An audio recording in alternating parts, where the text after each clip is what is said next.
So, folks, there's this guy named Charlie Kirk, and, well, we've talked a lot about how the liberal media is in an uproar about this Zohran Mamdani fellow.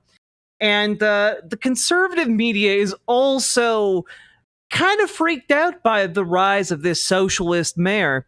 And, well, let's see what Charlie Kirk has to say in his latest video titled, "How Do We Beat the New York City Socialist?"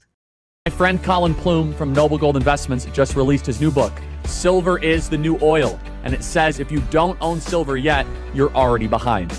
Colin said, if you're not streets ahead yet, you're already streets behind. That as demand for technology, energy, and industry soars. Yeah, is this does sound like AI. It sounds like AI, and like maybe it's just me, but this right here looks like something that would be put on an AI machine in like fabricated footage. Silver's value is set to surge. The question is, are you ready to profit? This book reveals why silver is the most underrated asset today. Wait, why are you showing secure your future with a gold IRA when you're trying to sell silver? What is happening? Ready to profit?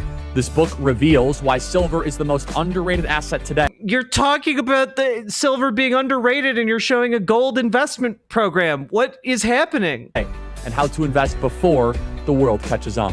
I've read Silver is the New Oil, and you should too.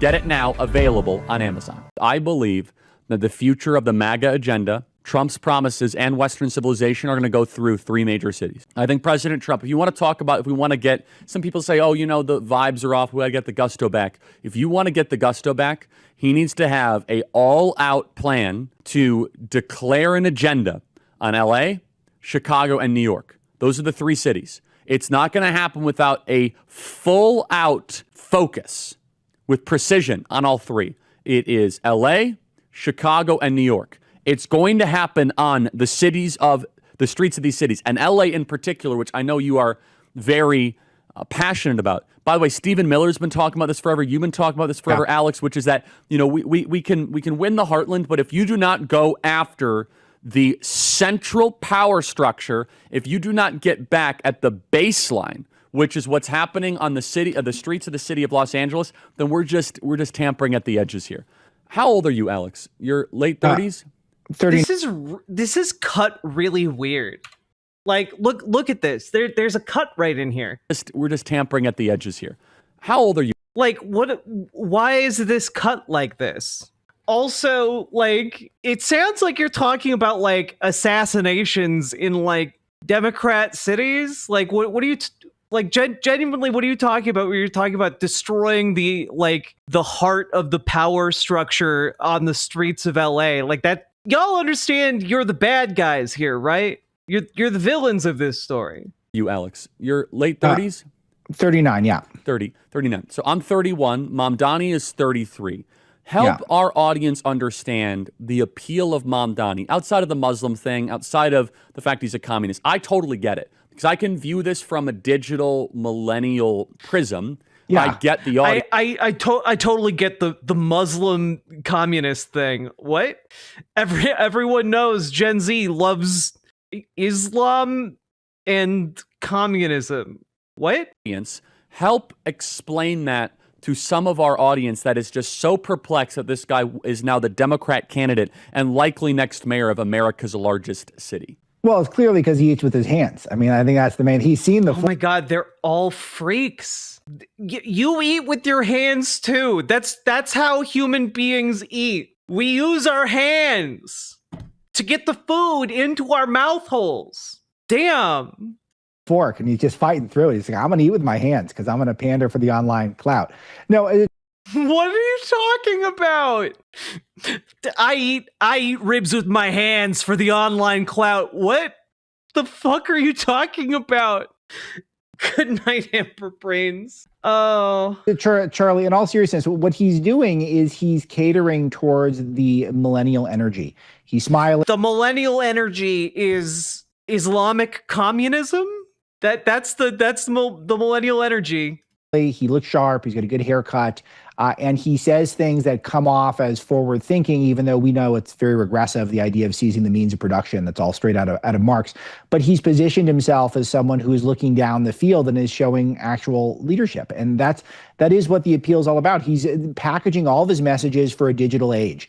When he was doing that absurd thing where he wants to have government run, grocery stores, which by the way, utterly absurd. Sure, a town of 600 people can do it, but not a city of millions. Everyone knows you should eat with your feet. Thank you for the $5, Australian Matthew H. And it just reminds me of my constant failure to be able to turn my feet into usable, limbs for things other than walking. You guys all went through this as a child, right? Like, you learned that there were people who had like their arms amputated who then went on to learn how to use their feet to like manipulate like pencils and eat with utensils and stuff like that. I went through a period where I tried to teach myself how to do that when I was like 5 or 6, and it's still one of my greatest personal failures that I did not learn how to do that. And I think that'd be such a cool skill to pull out. I couldn't hack it. But he misread a budget item in this city budget, which is how he came up with that. He thought there was all this money allocated for corporate grocery stores, which he had misread. So he can't even do this, even if he wanted to. But if you saw the video, he shows up. He's got they offer corporate subsidies to grocery stores to open in food deserts. That's how big cities do that. Chicago has done that. They've offered like $20 million in like tax subsidies to grocery stores that open in like food desert areas. That happens already. I guarantee you New York has some kind of program like that. Got the little handheld mic that you always see on TikTok, and he's talking into it, and he's catering to a message to people who are maybe new to politics and maybe have not learned from their broken school system how bad socialism is. And so when you go up against the thing that is never made here is the actual argument against communism, socialism, whatever they want to call it. You need to make the argument, because all conservative arguments against communism or socialism are against like straw mans, or they just assume that people are like, yes, those are bad things, and we're not going to talk about it on here. You just don't even have to make an argument. They all sidestep it. I wonder why. The guy like Andrew Cuomo, who is the worst politician in America. I prefer Mamdani to Cuomo. I do. After Cuomo killed all those people, essentially, for the lawyers, he essentially killed all those people in the nursing homes. He crammed all these sick people in with these innocent elderly people so that they could die during COVID. Damn, you lost the Charlie Kirk guest vote, Cuomo. You're cooked. Zohran Mamdani is going to be the next mayor. Policy is unacceptable. He's been accused of all being a sex pest, all that stuff. He's terrible to run that city. So once you add all that up together, and you can see how he could get through a primary. We're going to do a whole nother show on this. We're going to have Benny Johnson come on the show, because he actually went to Cuba with Turning Point USA like 5 years ago, and he actually showed what a grocery store looks like if the government runs it, and it's no joke. The politics of grocery stores are legit. You might remember back in the late 80s, I think it was Gorbachev that came to America. Man, I love comparing like a municipal grocery store owned by the government in a capitalistic system. And like that's somehow equivalent to the command economy of the USSR, the second largest superpower on the planet until its collapse in the 90s. And he saw the American grocery stores for himself, and he was blown away. He could not believe it. He was like, you guys have so much abundance. Don't worry, Knifeiest Duck. This isn't Benny Johnson. I have no idea who this guy is. He was speechless. The politics of grocery stores is not to be made fun of. Alex, last question. How do we beat Mamdani? We should not give up on New York. We should not say, let it burn. That is BS. That's nonsense. That's like the Roman Empire giving up on Rome. That's like the Greeks giving up on Athens. That's like... Yeah, also, a lot of people are showing like a Cuban reacts to like a capitalist grocery store for the first time or something. I've seen that video going around. And it's just like, I think the deciding factor here is not the ability to run a grocery store. I think the deciding factor here is a countrywide blockade and embargo that the United States has imposed for the last like 40 years. I think that might have something more to do with it.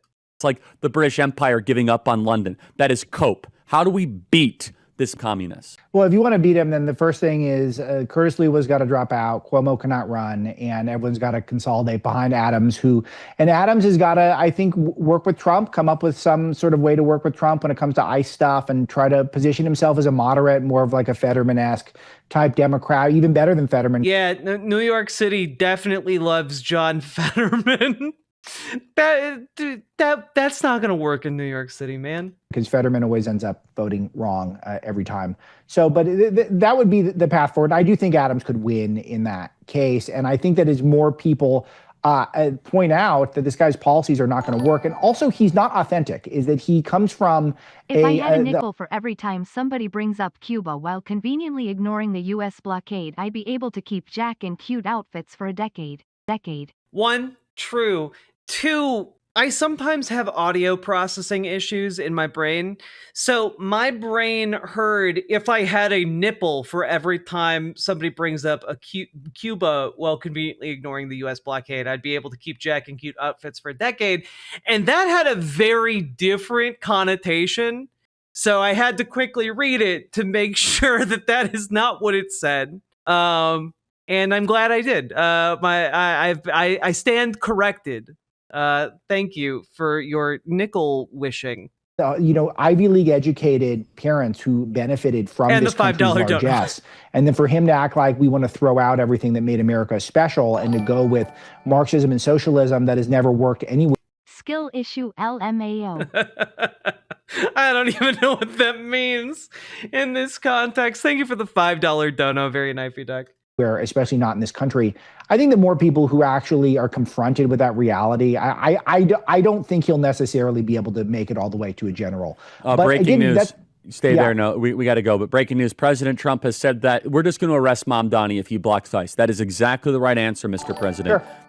It's exactly the right answer to arrest your Greeks political did give opposition. up on Athens. That's what the Battle of Thermopylae was about. They were giving the Athenians enough time to abandon the city because the Persians were going to burn it down. True, Pluvius. Thank you for the $5 dono and the revisiting of history. We're not going to let some uppity 33-year-old socialists get in the way of the mass deportation agenda. Zohran Mamdani, okay? Take a seat. Zohran. We are in the driver's seat here. The American people are. We're not going to allow a foreign third world... Wait, did he actually say uppity? I'm sorry. Sir, Mr. President. Sure. We're not going to let some uppity 33-year-old socialists get... Oh my God. Jesus. Yeah, for those of you who might not know, that is a pretty racially charged word to use in relation to a, non-white individual. Damn. Get in All the way right. of the mass deportation agenda. Zohran Mamdani, okay? Take a seat. We are in the... Charlie really leaning into the white supremacy. Okay, just like putting on the Klan hood on live television, nipples, huh? If I had a million nipples, I'd buy you a green dress, but not a real green dress. That's cruel. Paladin, thank you for the $5 dono. Driver's seat here. The American people are. We're not going to allow a foreign third world agenda take over America. Man, these people get so goddamn racist about Zohran. It's incredible. America's largest city. We have the amazing Student Action Summit coming up literally in a... Hey, do you want to learn how to be as racist as me, Charlie Kirk? Come to the Student Action Summit. We'll teach you all of the slurs. That way you could be just like me, Charlie Kirk. We'll even provide you some head enlargement devices so you can make your face just like mine. It'll scrunch your face and embiggen your head. Just like me, Charlie Kirk. He's a lollipop of a man. Oh. His head does have the same proportionality as a common American spoon. I can't. We're done. We're done with this. We're done with this. He's the lollipop head guy from Regular Show. Yeah. Oh fuck. You guys are great. Thanks, chat. Anyway, They are very clearly worried that this guy has some good ideas. So far, we've watched a couple conservatives react to Zohran Mamdani's policies, and it universally seems to be his policy ideas are too good and too popular. We have to stop him. And then, like, racism. That seems to be like the general go-to for conservatives in the media.